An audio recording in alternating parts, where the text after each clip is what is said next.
په سلامونو مو هرکلی کوم دوستانو، وخت مو په خیر، ستړي مه شئ. ښځینه د شهوت د زیاتولو لپاره تل دا 3 کارونه ترسره کوي. د ښځو په هکله په افغان ټولنه کې ډېر کم دقیق معلومات شتون لري. ډیری خلک په دې هکله ډېر ناسم فکر لري. دوی د دې کبله چې د ښځو سره د نږدې نه اړیکه نه لري، نو د ښځو په هکله واقعا معلومات شتون نه لري، بلکې ډېرې اوازې او کیسې دي چې دا ډول معلومات دقیق نه دي.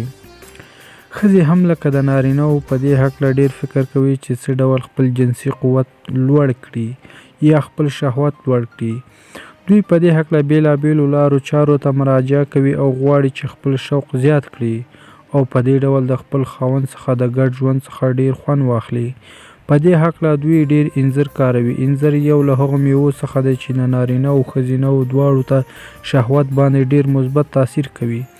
ښځینه او نارینه دواړه کولی شي ورڅخه په ډاډه زړه ګټه واخلي. د شهوت د زیاتولو لپاره ډېرې نجونې پوره خوب کوي، چې دا یو بهترین کار دی. د دې چارې سره سم ښځینه او نارینه دواړه عصبي او هورموني سیستم ډېر ښه کار کوي. کله چې په بدن کې هورمونونه سم کار کوي، په دې معنی چې ټول بدن ښه فعال دی او ډېر سم کار به کوي. په ځانګړي ډول د شهوت ډېر کار په هورمونونو پورې اړه لري.